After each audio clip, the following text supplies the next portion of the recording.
Half-Life es una saga que sin duda alguna nos hace volar nuestra imaginación. Teorizamos más allá de lo que los juegos oficiales nos muestran y tratamos de resolver sus numerosos misterios, con esa poca información a la que aferrarnos. Teniendo entre esas incógnitas quién o qué es exactamente G-Man, cuáles son los verdaderos planes de sus superiores, qué ha sido de Sen desde Half-Life 2 o cómo se encuentra el resto del planeta Tierra tras la invasión del Imperio Combine durante la Guerra de las 7 Horas. En este vídeo vamos a centrarnos en un curioso misterio, ya algo olvidado en el tiempo y que quizás no muchos fans conozcan, pero que merece la pena hacerle un repaso y sacar a la luz el material que nos presenta. Se trata de la cuenta de Twitter de Bryn Groove. Anda, si es Gordon Freeman, por fin. Para hablar sobre este tema tenemos que remontarnos una década atrás, concretamente a mayo de 2012. Situémonos. Habían pasado 5 años desde que salió Half-Life 2 Episodio 2 y un año desde la salida de Portal 2. Muchos fans por aquel entonces ya llevaban tiempo preguntándose ¿qué va a pasar en el episodio 3? ¿Cuándo realmente va a salir? Parecía que Gabe Newell y el resto de su equipo en Valve estaban manteniendo la saga en el limbo, sin darnos una respuesta concreta sobre la trama y la situación de su desarrollo. Esta entrañable cuenta de Twitter empezó a postear varios mensajes desde el 31 de mayo de 2012 hasta el 6 de julio de 2014, contando exactamente con 180 tweets, muy crípticos sobre el universo de Half-Life, y sin responder a ningún usuario de esta red social que le hablaba. Dichos mensajes aclaran sobre cómo funciona la alianza por dentro y lo terrorífica que puede llegar a ser, abarcando temas que los juegos no nos llega a revelar, como la clonación. También cita el origen de los consejeros y menciona brevemente a los Vortigaunts. ¿Qué le parece, Dr. Freeman? Todos estos comentarios están escritos desde el punto de vista del Dr. Wallace Breen, tras la explosión de la Ciudadela al final de Half-Life 2. Mientras que muchos de los tweets son vagos y poco claros, se nos da a entender que Breen había sido transferido a un nuevo cuerpo alienígena, con forma de gusano. Ya no era humano, y muchos de sus recuerdos parecían haber sido eliminados. Su primera toma de contacto comienza, como dije antes, el 31 de mayo de 2012. Parece que tiene dificultades al hablar, con varios tweets casi inentendibles en inglés, a lo largo de ese mismo día. No parece estar dialogando con Gordon o Alex, ni con nadie en concreto, sino más bien parece que simplemente quiere revelar al mundo lo que sabe a través de algún canal o medio de comunicación operativo, mostrando lo que ha aprendido de ellos, es decir, de la alianza. Nos encontramos ante un Breen muy cauteloso y tomando muchas precauciones para que la alianza no le pille hablando. No se especifica su situación ni su localización, pero parece que a veces se le monitoriza, como si cada cierto tiempo alguien o algo le vigilara. Por lo que se ve obligado a desconectarse de la red desde la que transmite lo que sabe, afirmando que todo lo hace sin ningún propósito malévolo. Breen deja claro que su información no puede ser dicha deprisa y corriendo. Parece que hay mucho que digerir y es la clave para continuar la revolución contra el Imperio. El Doctor por sí solo, en su nuevo estado físico, no puede hacer nada con lo que sabe, y necesita que otros la usen para continuar la batalla, asumiendo que se refiere a la Resistencia. Afirma que no están solos en su lucha, que tienen amigos y aliados con quienes contar, dando un mensaje de esperanza a todos los miembros que la forman. El siguiente mensaje que nos deja es muy interesante, pues parece que el Imperio Combine tiene defectos y grietas en su organización. No son perfectos, declarándose él mismo como la prueba viviente de ello. Breen, siendo precavido a cada rato, menciona que la Alianza desconoce el significado de la palabra Su'ul Azoi y que puede utilizarla libremente, ya que es un término referido a los consejeros, formando parte del lenguaje Vortigaun. El Doctor parece estar cogiendo confianza en su nuevo medio de comunicación, pero aún con cierta precaución. Hasta el más mínimo momento de tranquilidad parece ser una señal de libertad, aun sabiendo que no es más que una mera ilusión de la que no quiere abusar. Su siguiente tuit denota tristeza, como si se replanteara la posibilidad de que nadie de la Resistencia le estaría escuchando, y que tan solo la Alianza confirmaría que su existencia es real si le pillase usando estos canales para transmitir su mensaje. El 2 de junio de 2012 es su último comentario del año, obligándose a desconectar de la red porque siente el interés del Imperio detrás de él. No vuelve a tomar contacto hasta el 15 de mayo de 2013, diciendo «Creo que se han ido», concretamente 347 días después. Breen parece sentir un peso de responsabilidad en todo esto. Quiere dar su mensaje sin demorarse demasiado, o la guerra acabará sintiendo que no ha contribuido en nada por toda esta lucha por la libertad y por la expulsión del Imperio de la Tierra. Sus siguientes tweets revelan información del pasado de los consejeros de la Alianza, que quizás sea el punto más interesante de todo lo escrito en su cuenta. Antiguamente, los consejeros tenían su propio mundo natal. Brin desconoce su nombre, pero los Vortigaunts sí lo saben.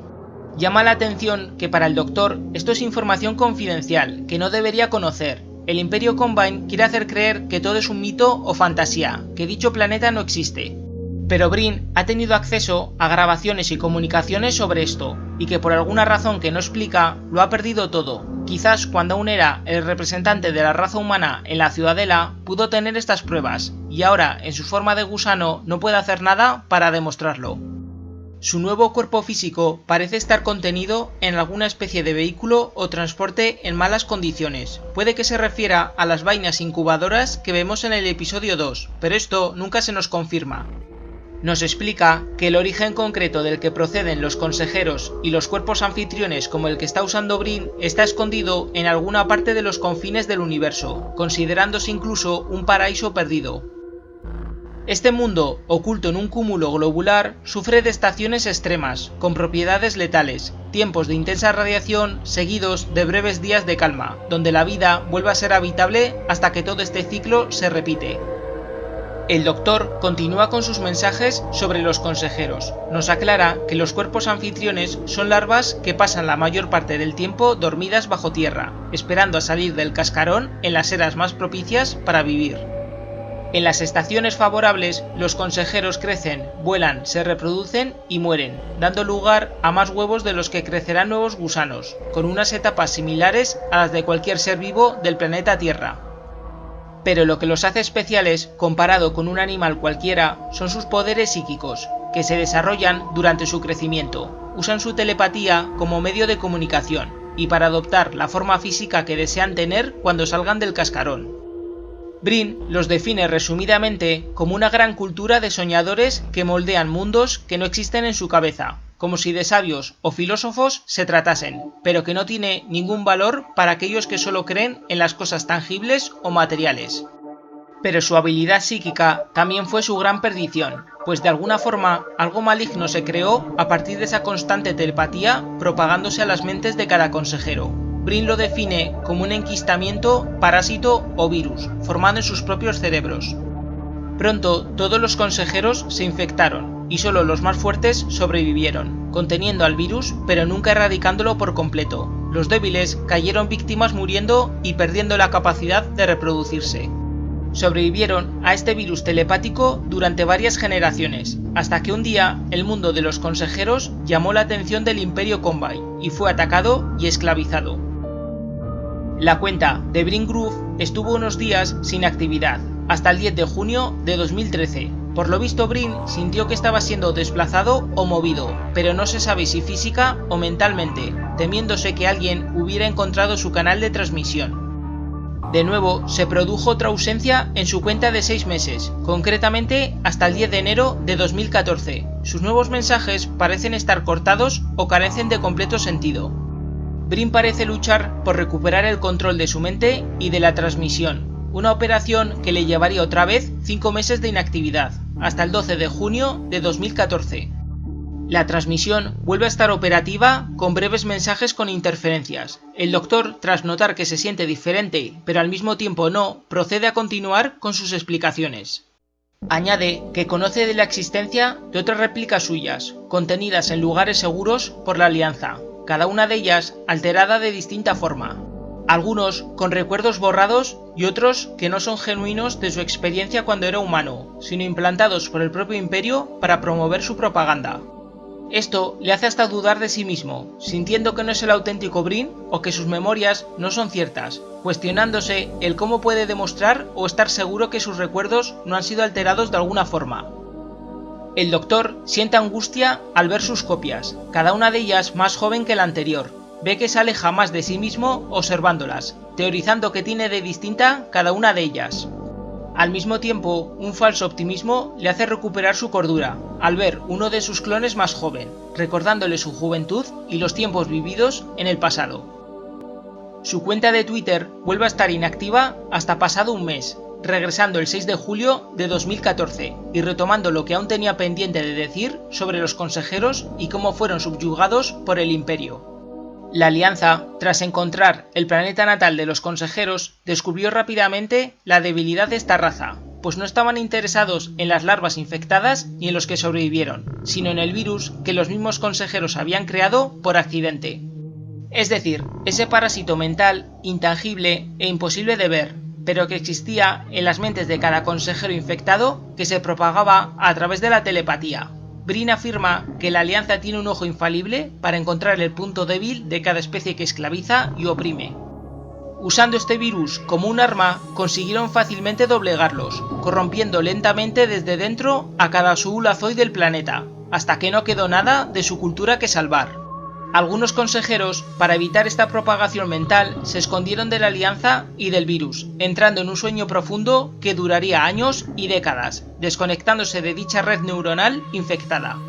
Otros volaron y huyeron hacia lugares desconocidos. Si fueron acogidos en otros planetas alienígenas es algo que el Doctor desconoce. Lo que sí es oficial es que su planeta fue destruido y todos sus recursos cosechados para el Imperio. El virus parece que se usa ahora como si de un software común se tratase. También nos comenta que los consejeros subyugados por el Imperio no son más que Zoolozoids atrapados en su fase larvaria, de forma permanente, corrompidos y equipados con dispositivos amplificadores de locomoción e investigación. Los cuerpos anfitriones se usan como vasijas para las mentes más brillantes que la Alianza tiene interés en guardar y preservar, siendo Laszlo una de ellas. ¡Pobre Laszlo! Una mente tan privilegiada y... ¡mira cómo ha acabado! Brin cree que se hicieron varias copias de él, una de ellas como parte del trato cuando la Tierra se rindió tras la Guerra de las 7 Horas, y ofreciéndose como representante máximo de la raza humana. La Alianza hizo otras copias de seguridad, pero Brin perdió el rastro de ellas con recuerdos que ya no comparte o ya no tienen relación con él. Desde su posición ventajosa como administrador de Ciudad 17, pudo ver y comprobar cómo las cosas en el Imperio Combine se desarrollaban. Quizás cuando quiso darse cuenta de a lo que se enfrentaba, de lo que ni siquiera su mente humana podía comprender, ya era demasiado tarde. Dr. Brin.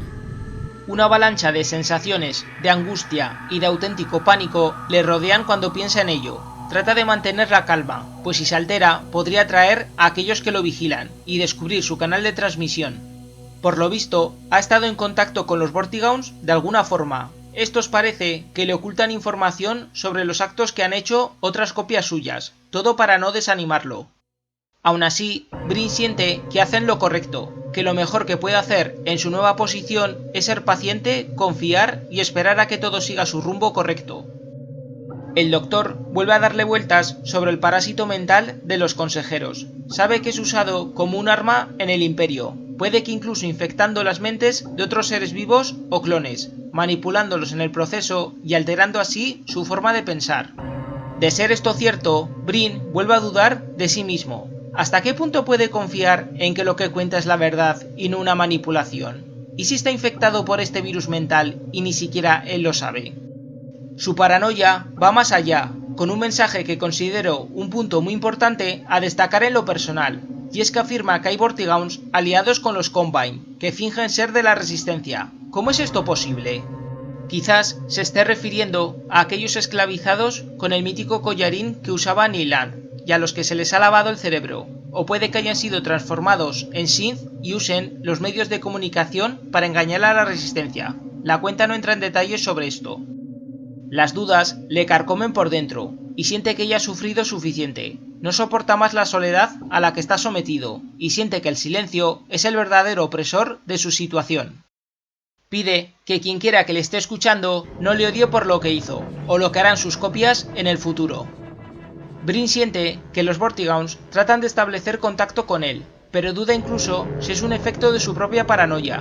No quiere volver a ser callado por la Alianza. Una pequeña rabia se apodera de él, ya le da igual si le encuentran, no tiene nada que temer ni que perder. Algo parece desconectar al Doctor de la red. Un montón de tweets a modo de interferencias aparecen, impidiéndole seguir hablar. Al poco rato, la conexión vuelve, pero algo ha cambiado.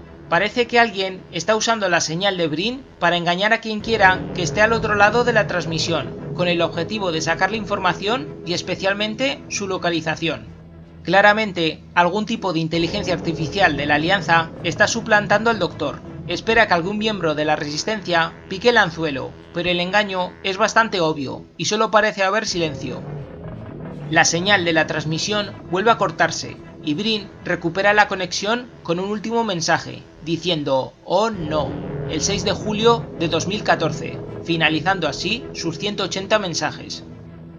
En este último fragmento de la historia podemos teorizar que el Imperio finalmente pilló su canal y lo hackeó de algún modo. Brin se da cuenta de esto, pero parece que pudo contar lo que sabía antes de que fuese demasiado tarde.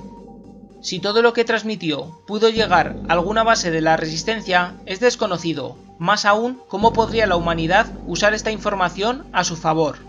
Brin Groove no ha vuelto a mostrar signos de actividad desde entonces, incluso con la salida de Half-Life Alyx en 2020 nada cambió al respecto.